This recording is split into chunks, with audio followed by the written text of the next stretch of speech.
नमस्कार, जय हिंद, जय छत्तीसगढ़। मैं हूं नजरुल खान। एक बार फिर आप लोगों के सामने मैं एक बात करने आया हूं शिक्षा माफियाओं की। और आज बात करता हूं मैं अपनी। मैं अल्पसंख्यक समुदाय से हूं, मैं मुसलमान हूं और इसलिए हिंदुस्तान में मुझे शिक्षा का धंधा करने की आज़ादी है, मुझे कोई नहीं रोक सकता। फिर से सुन लीजिए मैं क्या बोल रहा हूं। मैं अल्पसंख्यक समुदाय से हूं और मैं शिक्षा का धंधा कर सकता हूं, संविधान को नहीं मानूंगा और राज्य शासन के जो आदेश हैं उसको भी नहीं मानूंगा, क्योंकि वो मेरे ऊपर लागू नहीं होते हैं।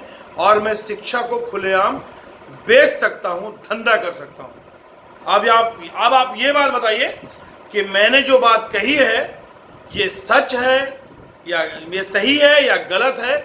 क्या ऐसा होना चाहिए या इस तरीके का कोई कानून है हमारे देश में कि अल्पसंख्यक समुदाय का कोई व्यक्ति अगर स्कूल खोलता है तो वो धड़ल्ले से शिक्षा का धंधा कर सकता है या उसको करने की छूट मिलनी चाहिए? मेरे ख्याल से आप सबका जवाब होगा नहीं। तो मैं बात करूंगा रायपुर के होली क्रॉस स्कूल की। आपने सुना होगा, होली क्रॉस ग्रुप के कई स्कूल हैं और उसके अलावा भिलाई में भी जो क्या बोलते हैं अल्पसंख्यकों के द्वारा स्कूल चलाया जाता है, उनके द्वारा अभी होली क्रॉस स्कूल में एक बैठक हुई थी, फीस को लेके एक विवाद हुआ था। होली क्रॉस स्कूल का घेराव हुआ था जिसमें पुलिस प्रशासन की तरफ से और एडमिनिस्ट्रेशन की तरफ से अधिकारी बैठे थे। क्या बोलते हैं कलेक्टर महोदय की तरफ से हमारे यहाँ की मतलब रायपुर की जो तहसीलदार हैं वो बैठी थी और पुलिस प्रशासन की तरफ से सीएसपी बैठे थे। उनके सामने होली क्रॉस स्कूल का प्रिंसिपल ये कहता है, याद रखिए, उनके सामने, प्रशासन के सामने, पुलिस प्रशासन और जिला प्रशासन वहां मौजूद था और उनके सामने होली क्रॉस स्कूल प्रबंधन कहता है, उसका प्रिंसिपल कहता है कि हम अल्पसंख्यक समुदाय से हैं और हम पर इस देश का संविधान लागू नहीं होता है और हम पर इस राज्य सरकार के कोई भी आदेश लागू नहीं होते हैं। और अगर मेरा मन तो किया कि मैं उसी समय प्रिंसिपल को मैं जूतों से मारूं। मैं हिंदुस्तानी हूं, मुझे तकलीफ हुई, कोई भी व्यक्ति ऐसा कहेगा कि मैं संविधान को नहीं मानूंगा तो मुझे ऐसा लगता है कि मुझे उसको मार देना चाहिए था, क्योंकि पुलिस प्रशासन वहां मौजूद थी और जिला प्रशासन मौजूद था और उनके सम्मान में मैंने उसको अपशब्द भी नहीं कहे। हालांकि मेरा मन बहुत हुआ, क्योंकि इतनी बड़ी बात वो जिला प्रशासन की मौजूदगी में, पुलिस प्रशासन की मौजूदगी में कह रहा है, यही बहुत बड़ी बात थी। उसके बाद अब आप लोग ये बताइए कि क्या ऐसे स्कूल को चलने देना चाहिए? उस स्कूल का प्रिंसिपल ये कहता है कि मैं शिक्षा का धंधा कर सकता हूं, मुझ पर शिक्षा का अधिकार अधिनियम लागू नहीं होता, मुझ पर देश का संविधान लागू नहीं होता, राज्य शासन जो है फीस के संबंध में जो आदेश निकालती है वो उस पर लागू नहीं होता, यानी कि वो शिक्षा को बेचने के लिए स्वतंत्र है। इस स्कूल के खिलाफ में एक बार फिर तोड़ फोड़ हल्ला बोल होगा, स्कूल में घुसेंगे और उस वक्त लगेगा तो हम प्रिंसिपल को मारेंगे और जेल जाएंगे, और जिसमें दम है रोक के दिखाए। क्योंकि इस तरीके से खुलेआम देश के संविधान को चैलेंज करना कि हम देश के संविधान को मानेंगे ही नहीं, हम पर लागू नहीं होता, मैं समझता हूं कि यह सुनना भी हमारे लिए बहुत ही शर्मनाक है। और ऐसा ही उस स्कूल के प्रिंसिपल ने कहा। हमारे साथ में पालक संघ के और लोग बैठे हुए थे, साथ ही साथ उस मीटिंग में एबीवीपी के लोग भी बैठे हुए थे। तो मेरा कहना है कि इस स्कूल के द्वारा और ऐसे इस तरीके के जो भी स्कूल अल्पसंख्यक समुदाय के द्वारा, चूंकि मैं खुद भी अल्पसंख्यक समुदाय से आता हूं और मैं अगर इस तरीके की कोई आदेश है, इस तरीके का कोई नियम है तो मैं इसका विरोध करता हूं। क्योंकि हमारे देश में हम बात करते हैं समान शिक्षा की और समान कानून नहीं है। मैं इसका विरोध करता हूं और मैं इसका विरोध करूंगा, और इस तरीके का कोई कानून होगा तो इसके लिए सड़क पर उतर कर मैं आंदोलन भी करूंगा। क्योंकि अगर संविधान, कोई भी समुदाय हो उसके ऊपर देश का संविधान लागू होगा, कोई भी समुदाय हो, कोई भी धर्म विशेष का व्यक्ति हो, उसके ऊपर राज्य शासन के आदेश लागू होंगे। वो ये नहीं कह सकता कि उसकी संस्था पर या उस पर इस देश का कानून लागू नहीं होगा, ये देश का संविधान लागू नहीं होगा, या इस देश की इस राज्य के राज्य शासन के आदेश लागू नहीं होंगे। समस्त पालकों से अपील है, फीस रोकिए। आप किस तरीके के पढ़े लिखे जागरूक लोग हैं, शिक्षा माफिया आपको कोरोना काल में लूटे हैं और आप जो है विरोध करने के लिए बाहर नहीं निकले, और उसके बाद पालक संघ को आप फोन करते हैं कि स्कूल प्रबंधन मनमानी कर रहा है। अरे यार, आपकी तादाद एक स्कूल में सैकड़ों और हजारों की है, उसके बाद भी आप शिक्षा माफियाओं को नहीं रोक पा रहे हैं। इनको तो घुस के आपको पीटना चाहिए। और शिक्षकों को मैं उनसे हाथ जोड़कर विनती करना चाहता हूं कि वो सिर्फ और सिर्फ बच्चों को पढ़ाने का काम करें। जिस तरीके से अभी होली क्रॉस स्कूल में यह हुआ कि जब पालक संघ के लोग और पालक वहां गए थे, पालक संघ के लोग गए थे तो शिक्षकों ने कुछ नहीं कहा, लेकिन जब पालक अकेला जाता है तो उसको वहां 8-10 शिक्षकों और भी महिला शिक्षकों के द्वारा, उस स्कूल के संचालकों के कहने पर, उस स्कूल के प्रिंसिपल के कहने पर उस बेचारे पालक को घेरा जाता है, दबाव बनाया जाता है, उसके साथ बदतमीजी की जाती है।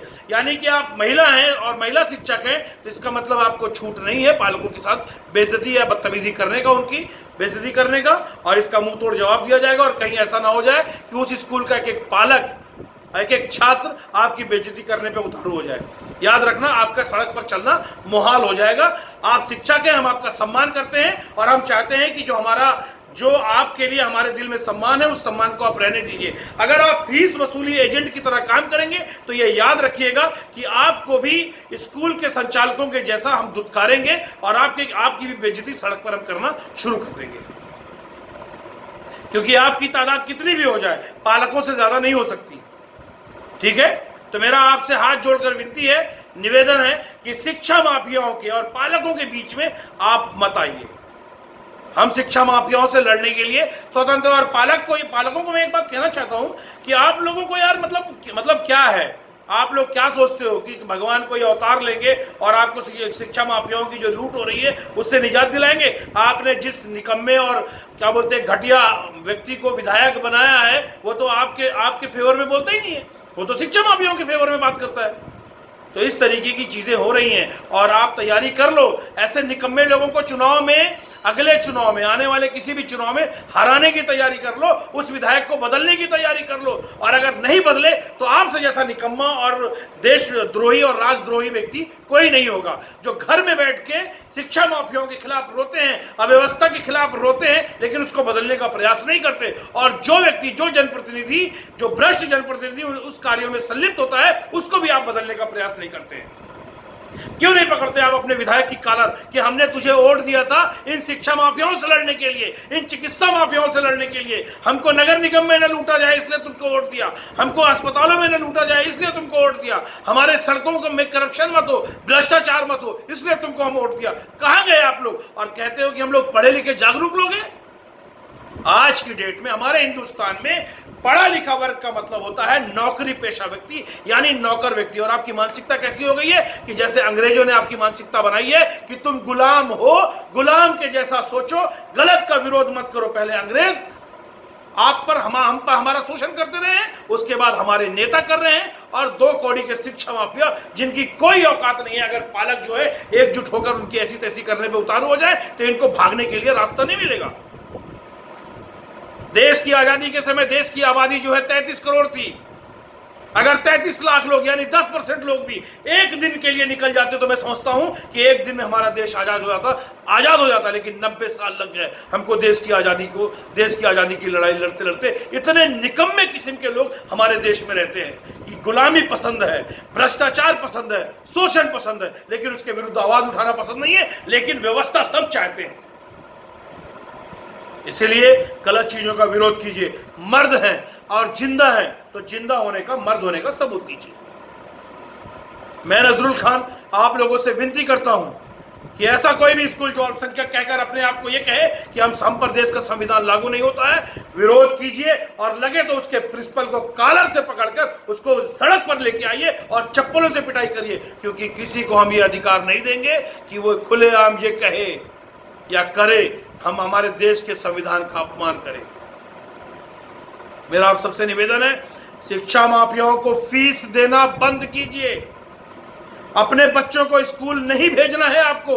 अगर आपने अपने बच्चों को स्कूल भेजा और आपका बच्चा मर गया तो उसके लिए जिम्मेदार आप होंगे, क्योंकि सरकार ने पहले ही हाथ खड़ा कर दिया है। वेदांता के डॉक्टर्स, अपोलो के डॉक्टर्स, क्या बोलते हैं, एम्स के डॉक्टर्स ये कह रहे हैं कि थर्ड वेव जो है वो अगस्त में आ सकती है, सितंबर में या अक्टूबर में, सॉरी अगस्त में नहीं, सितंबर या अक्टूबर में आ सकती है, नवंबर में आ सकती है। आपने देखा होगा सेकेंड वेव जब आई थी तो हमने किस तरीके, कैसे हाहाकार मचा हुआ था मसान घाटों में, कब्रिस्तानों में। आपने देखा था किस तरीके की स्थिति थी, 100 लाशें पड़ी रहती थी, जलने का इंतजार करती थी, ठीक है, जलने का इंतजार करती थी। कुत्ते नोच नोच कर खाए हैं आपके लोगों को, आपके परिवार के सदस्यों को, जिन्होंने आपका पालन पोषण बहुत ही नाज से किया, बहुत ही लाड से प्यारा पाला पोसा आपको, उन लोगों को जानवर उनकी बॉडी को नोच नोच कर खाए हैं, नदियों में फेंकी गई है वैसी वैसी वो बॉडी, वो लाशें। तो आपको शर्म आनी चाहिए अगर आप ऐसे लोगों का विरोध नहीं करते। निवेदन है मेरा, बच्चों को स्कूल बिल्कुल भी मत भेजें जब तक कि बच्चों का वैक्सीनेशन नहीं हो जाता है। घर में पढ़ाइए, क्योंकि पढ़ाई वापस आ सकती है, बच्चा मर जाएगा तो वापस नहीं आएगा। इसी के साथ मैं अपनी बात को यही खत्म करता हूं, इस उम्मीद के साथ कि आप गलत के खिलाफ लड़ेंगे, शिक्षा माफियाओं को फीस नहीं देंगे, उनकी मनमानी को रोकने के लिए हमारा साथ देंगे। जय हिंद, जय छत्तीसगढ़।